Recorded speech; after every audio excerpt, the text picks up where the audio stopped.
여주시 노인복지관 경로식당 담당하고 있는 무세현 영양사입니다. 반갑습니다. 우선 저희가 지금 코로나로 인해서 휴관이 장기화돼서 이렇게 유튜브를 통해서 인사드리게 되었습니다. 요즘 코로나로 인해서 주변 활동이 좀 어려우시지만 여름철 건강에 관련돼서 제가 조금 설명을 드리기 위해서 이렇게 카메라 앞에 섰습니다. 제가 지금부터 설명해 드릴 내용은 이제 무더위로 인한 식중독 사고, 음식은 어떻게 해야 될지에 대해서 안내해 드리도록 하겠습니다. 식중독 예방을 위한 위생수칙에 관한 사항입니다. 우선 식중독의 정의는 식품의 섭취에 연관된 인체에 유해한 미생물 또는 미생물이 만들어내는 독소에 의해 발생되는 질환을 말합니다. 식중독의 대표적인 증상은 구토, 설사, 발열 등의 증상이 있습니다. 식중독을 예방하기 위해서는 우선 손 씻기를 생활화해야 되는데요. 손을 씻을 경우는 작업 시작 전, 화장실을 갔다 온 후 또는 작업의 종류가 달라질 경우를 말하고 있는데요.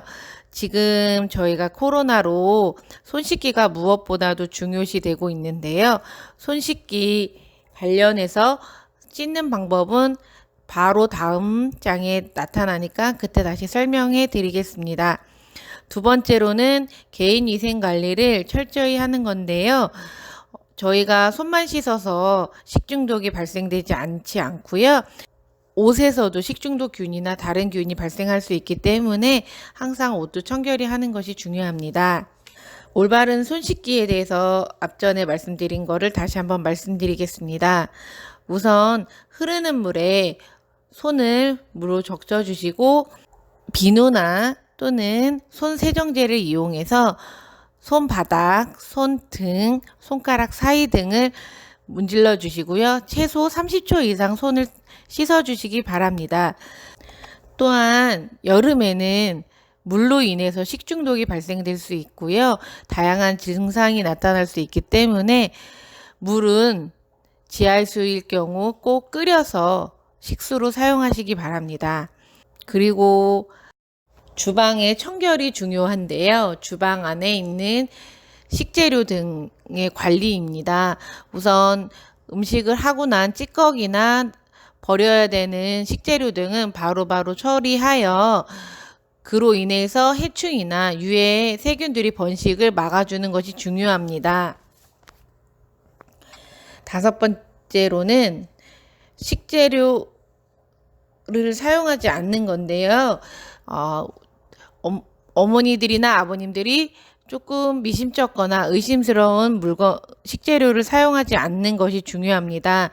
유통기간이 지나거나 냉장고에서 오래돼서 육안으로 봤을 때 이상하다고 생각하시는 식재료는 사용하시지 않는 것을 권장드립니다.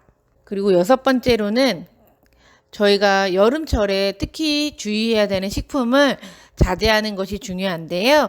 우선은 생선류 또는 조개류 중이 조금 식중독이나 다른 질병을 유발할 수 있기 때문에 완전히 익혀 드시는 것을 원칙으로 하고 그렇지 않고 생으로 드실 경우엔 세척이나 조리 과정을 세심히 챙겨주시기 바랍니다. 또한 저희가 과일이나 채소는 깨끗하다고 생각해서 세척을 조금 덜 하는 경우가 있는데요. 과일이나 채소에도 흙이나 농약이 많이 묻어 있기 때문에 과일과 채소는 집에서 쉽게 구하실 수 있는 식초라든지 베이킹소다에 5분간 담가 놓았다 흐르는 물에 3-4번 헹구어서 드시는 것을 권장드립니다. 또한 온도와 시간 관리가 중요한데요. 끓이는 음식이나 조리하는 모든 음식은 74도씨에서 1분 이상 또는 더운 음식은 60도 이상에서 찬 음식은 4도씨 이하에서 보관을 권장드립니다. 그리고 저희가 냉장고가 무조건 안전하다고 생각하시는데 냉장고에서도 음식이 변질되고 상할 수가 있습니다. 그래서 주기적으로 냉장고 온도를 확인하여 주시는 게 중요합니다. 제가 사진에는 구분별로, 식품별로 구분 사용하는 그림을 넣어 놨는데요.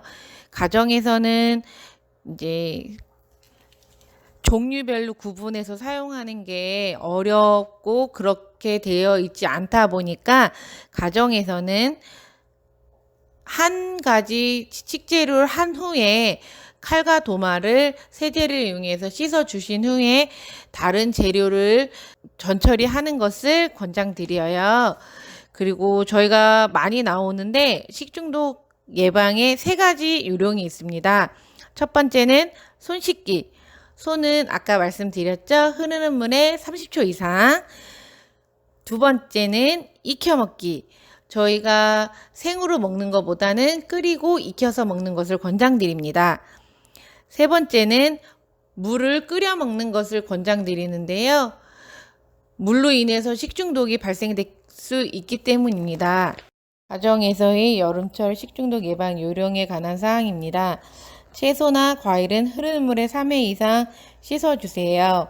특히 채소 샐러드나 생으로 무치는 경우 가열하지 않으므로 흐르는 물로 깨끗이 씻어서 조리하여 주십시오. 채소, 육류의 경우 칼, 도마는 채소 먼저 사용해 주세요. 칼, 도마에 의한 교차오염으로 식중독이 발생되는 경우가 있습니다. 칼, 도마를 사용하신 후엔 꼭 세척을 해 주시기 바랍니다. 한번 해동한 식품은 다시 해동하면 세균 번식으로 식중독 위험이 높습니다. 냉동한 식품을 해동하게 되면 그 즉시 세균이나 유해 물질이 발생되기 때문에 해동 즉시 섭취하시는 걸 권장드리고 다시 재냉동은 금지합니다. 먹고 남은 음식은 꼭 냉장고에 보관하여 주세요. 먹고 남긴 음식을 사고내 둘 경우 그 즉시 세균이 증가하고 변폐될 수 있습니다. 냉장 및 냉동식품을 보관할 때는 시간에 보관하면 바로 상하기 때문에 바로 냉장고나 냉동 보관을 권장드립니다. 또한 가족과 함께 국이나 찌개를 먹을 경우 보관이 필요할 경우에 한번 가열한 후에 식혀서 냉장 보관을 하여 주시기 바랍니다. 나들이에 음식을 준비해 갈 경우 아이스박스를 이용하여서 음식이 변질되는 것을 예방하여 주시기 바랍니다. 가정에서보다 외부로 나갈 경우 음식이 변질되어서 식중독 위험이 더 높기 때문입니다. 이상 식중독 관련하여 어르신에게 유익한 정보를 알려드렸습니다. 코로나가 조만간 없어져서 복지관에서 다시 뵐 수 있도록 기다리겠습니다.